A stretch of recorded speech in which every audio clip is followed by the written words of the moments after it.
payer un dette. Et si je le faisais, il y aurait un chamboulement au niveau des offrandes et on trouverait une salle. Dans une semaine, on n'était pas nombreux, hein, dans une semaine, on a collecté 4000 et quelques euros. On a payé la salle, on a fait les travaux et ça a continué. La salle est embellie complètement. Bien aimé, Dieu est Dieu. C'est Dieu-là, ce que je veux te dire, touche son cœur. Tu ne vas pas seulement le toucher avec l'argent, mais le Saint-Esprit va t'enseigner. Le problème, c'est toi. Vouloir toucher le cœur de Dieu. Le Saint-Esprit va te montrer ce que tu dois faire. C'est ton amour que Dieu déverse encore. L'amour de Dieu, l'amour doit couler. Les choses doivent couler tout seul. Mais toi, s'il n'y a pas, réclame-le. Parce que Dieu, dans son plan, quand il voulait qu'on construise le tabernacle, Dieu a appelé Moïse, il lui a donné la vision, il ne lui a pas donné l'argent, il ne lui a rien donné. Le peuple l'a emmené, c'est vrai, mais regardez ce que Dieu a fait. Il a appelé 2 personnes. C'est qu'eux, ils n'avaient pas, dans leur esprit, ils n'avaient pas l'intelligence ni la sagesse pour faire ces travaux. Mais la Bible dit clairement que j'ai mis en eux, j'ai appelé Olia, j'ai appelé Bézalel, j'ai mis en eux l'intelligence et la sagesse. Le problème c'est quoi? C'est qu'il n'y a pas en toi. Prie Dieu, si tu le veux. La raison est noble. Quelqu'un qui veut servir Dieu, quelqu'un qui veut toucher le cœur de Dieu. Prie Dieu. Il va te dire ce que tu vas faire. Il va te donner.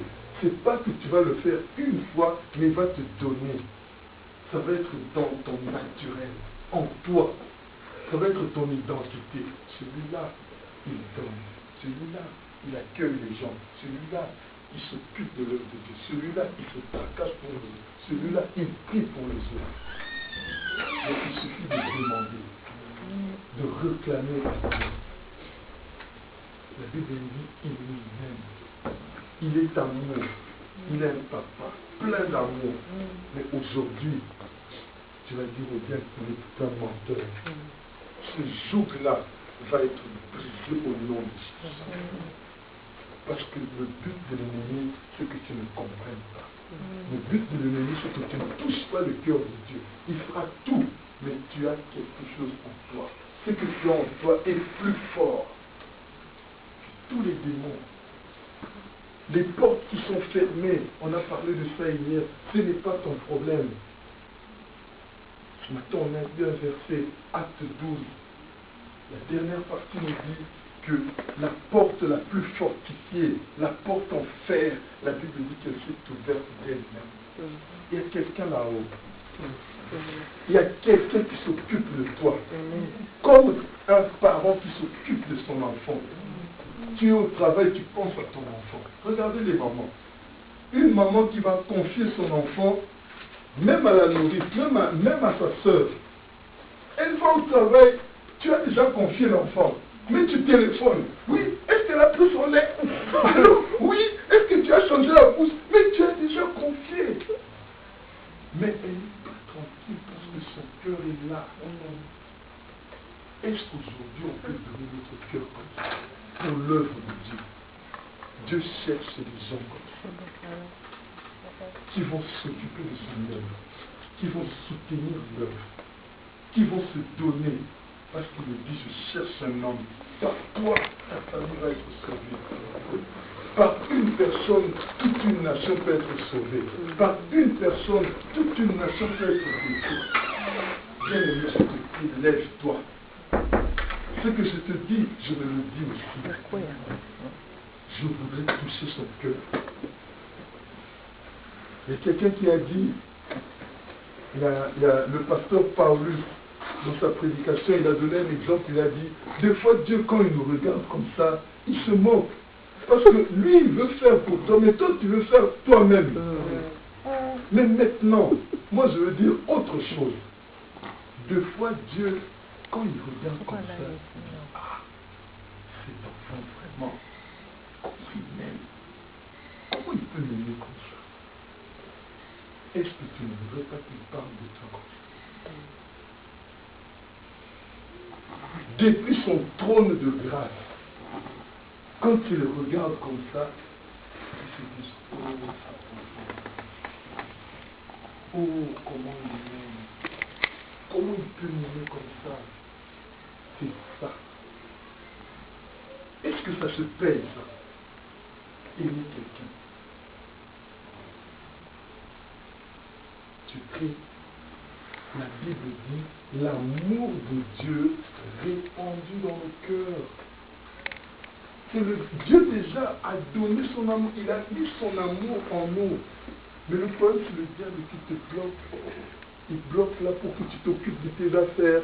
Il bloque là. Moi, je suis arrivé en France en 89.